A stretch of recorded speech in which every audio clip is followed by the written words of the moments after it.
powerful resource for building a Jewish home and for having true shalom bayis. We discussed this concept in various ways, is recognition of what marriage really stands for.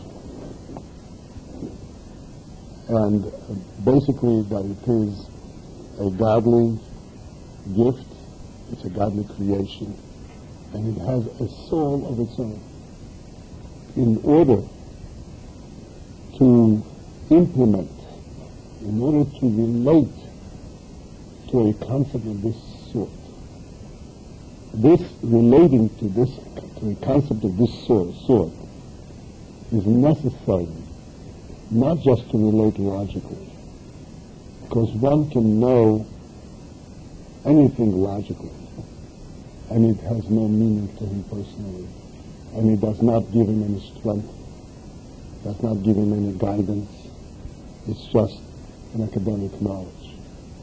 I recall, everybody must have heard of Professor Block.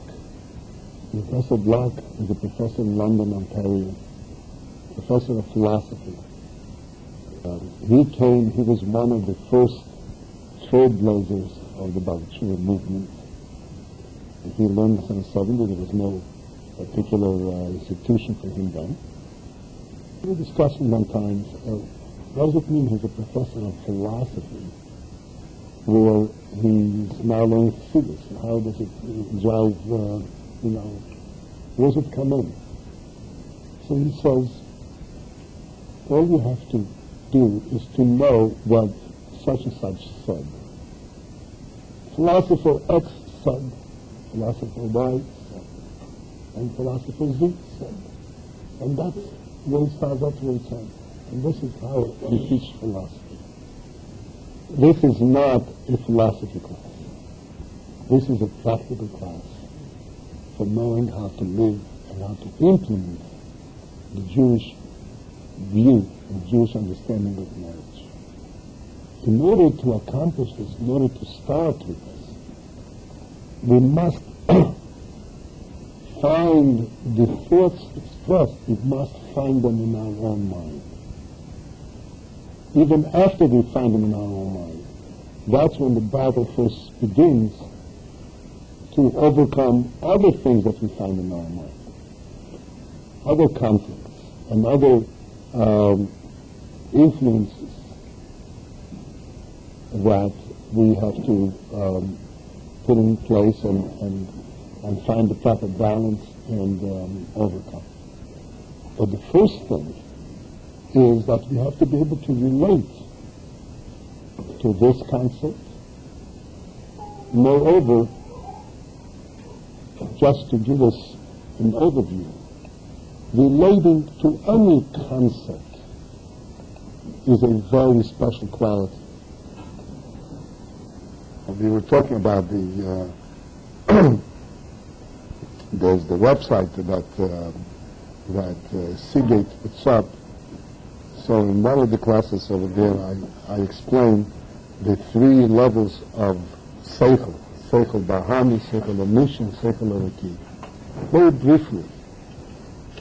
So if you have a chance, I think it's revealing to understand what it means to a seichel, a human seichel, a godly seichel, and a behemoth seichel, because behemoths also have seichel. And the behemoths have seichel to such an extent that many people are confused between what's the difference between a behemoth and a human being. Because some animals are very conniving and very sly. Whatever he is able to accomplish, whatever he is able to show. For instance, who are the most important people in university?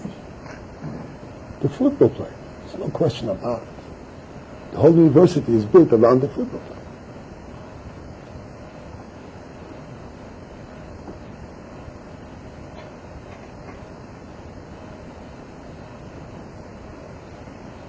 And this is said totally unabashedly, without any need, without any thought of apology, of explanation. No, that makes absolutely good sense. What's so great about a football player?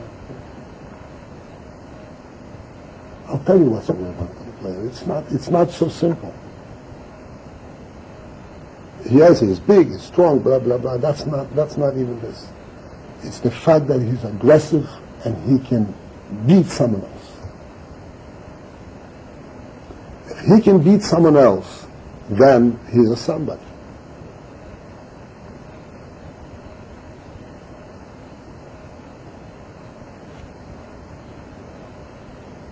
It sounds wild, it sounds silly, it's very true.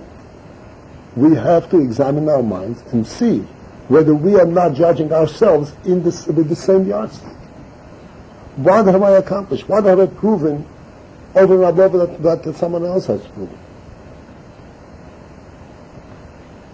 And if I haven't, then who am I?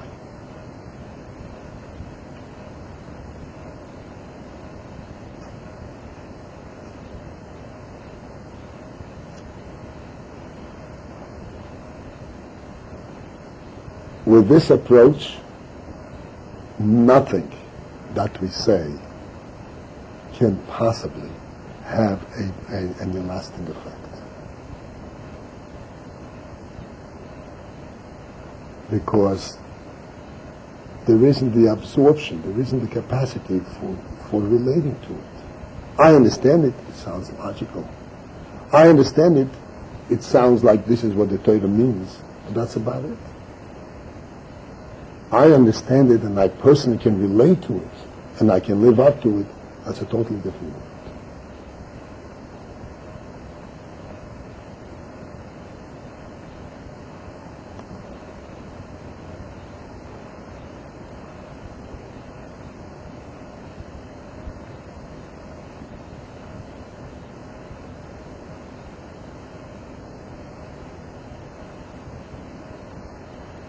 With this said, I want to recap some of the things that we mentioned in earlier sessions and see if we can start looking at them from this perspective, from a personal perspective, not just as an academic piece of information, because this is where it really counts.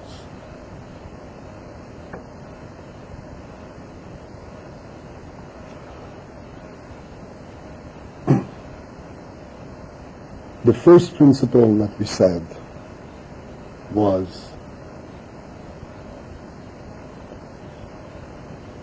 that marriage is an institution created by the Creator of the world, as an institution. And we know it from the Psukim, mentioned all kinds of different sources for this.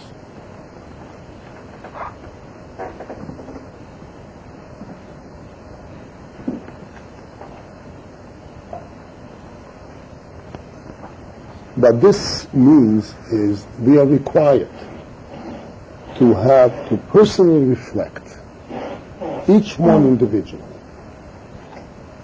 the man and the woman individually.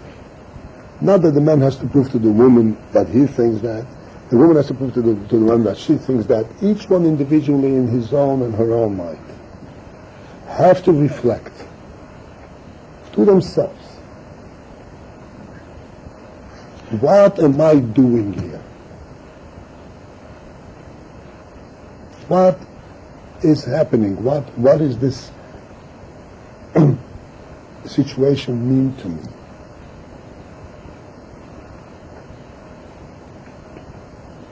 And if I come to recognize this principle, that in this situation, Hashem himself put me into this situation. And he has defined it for me. And I, as Medalia said, know that I come from God. And with this definition, Hashem has told me that I am in a circumstance where I have been entrusted with the task of building a binyan adei ad, of building an everlasting edifice, which we discussed in one of the sessions, that this is beyond imagination of any individual.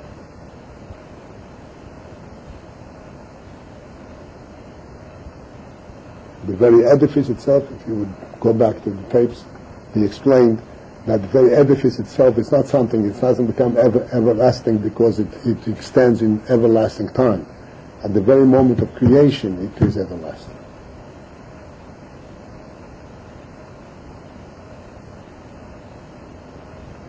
We have to reflect on this. If we reflect on this, and we get to sense its power, how much will we turn up backwards and frontwards, not, chas v'sholem, to disturb this, not to weaken this, not to create a blemish in it.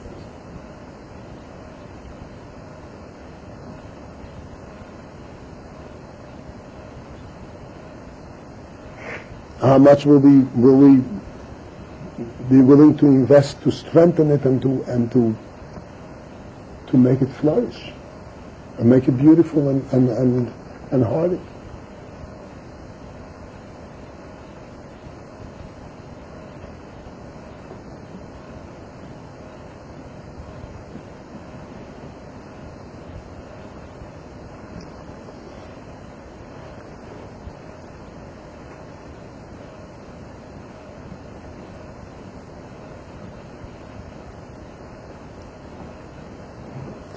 In similar fashion, we mentioned many times, and this is a direct quote from the Chacham,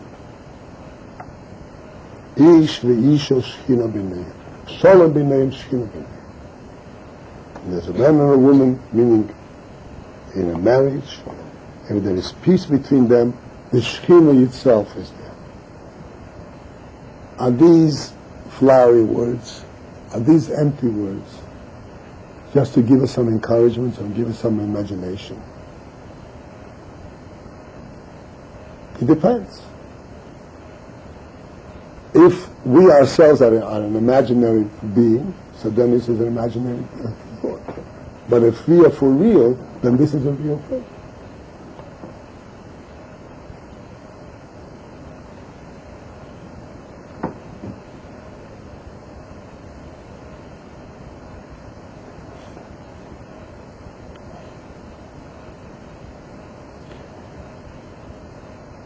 This, in fact, is the meaning, as Chassidus explains, in all kinds of different ways, of the term sholem. Peace.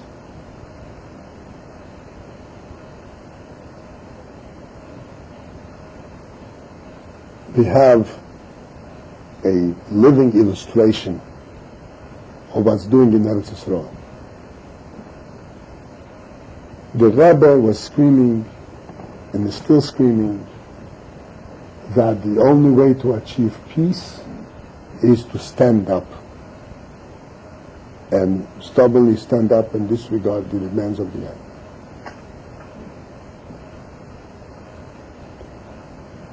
The worldview, the secular view is, no, you have to make peace. So besides the obvious success that they are getting, but just to understand the difference in definition, difference in approach. I mentioned many times, I think I mentioned in these classes also, that the Jewish nation come from Avraham, Yitzchak, and Yaakov. After that, there were 12 Shvatim. And the Torah, the Hashem, demands and insists that these 12 Shvatim are separate nations.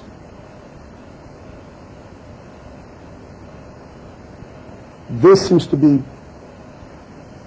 antithesis, can be opposite trying to meld into one nation? Let's forget about these denominations. Reuben, Shimon, Levi, we're one nation. Meld it together. And Hashem said, absolutely not. Each Shevet had its own flag, each Shevet has its own count, its own army, each Shevet has its own piece of an area in Eretz Yisrael. And this is how it has to be. Why? Because this shows that each one is a real entity. And if there is peace, the peace is because they're real. Not because their quality, the individual quality is dissipated. They neutralized their individuality. That's not what the Torah wants. That's not what peace means. Peace means that each one comes with his full individual qualities, as I started in this session. And then there is peace. That's real peace. And that peace is sourced. That peace comes from them realizing that even though I'm a full-fledged individual, there is something even greater than myself. And that greater thing is what makes us have a peace now. Each one is contributing their full self, and neither one of them is trying to displace the other, prove to the other, I have done better than you. On the contrary, encourage each other, and you do better. And the other is perfect peace. And that's the only way there is peace. Because by neutralizing the individual, besides the fact that this is really a criminal concept,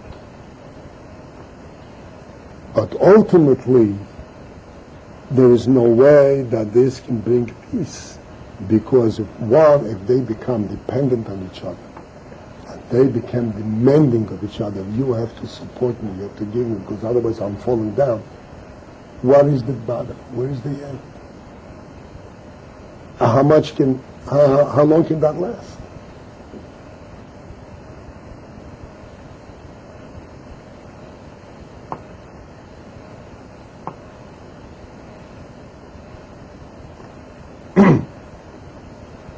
There's an expression. It's called Anexidus. I don't know exactly where the original source is. Shailas Chocham Chotzit Shuv. It's an expression that says that a question presented by a wisely phrased question, a question that comes from a Chocham, is Chotzit Shuv. That the question itself already bears the roots for the answer.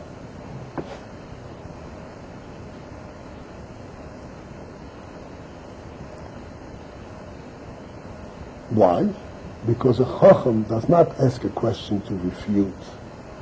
A Chacham does not ask a question to prove or disprove what you said, the veracity of what you said.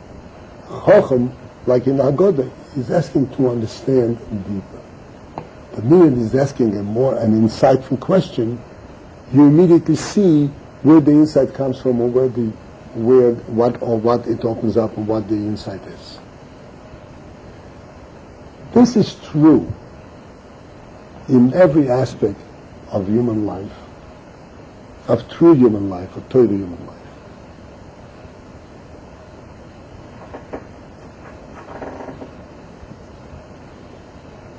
The demands that the man, or the requirements, the requests that the man has to the woman, the requirements and the requests that the woman has to the man.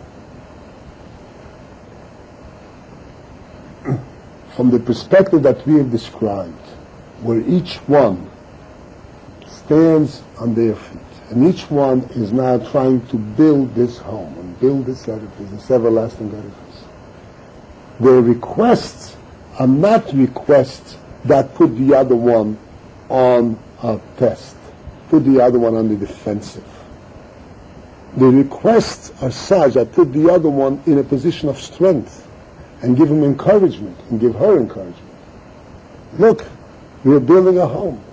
We building a home. Hashem is giving us the bracha, and we can do this and we can do this. We can build it from every aspect. We can make it beautiful, we can make it comfortable, we can make it successful beruchnis and bagashmis.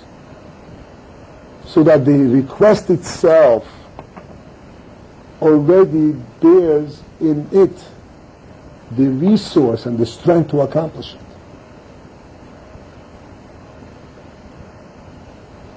Give you a superficial example, but it illustrates the point.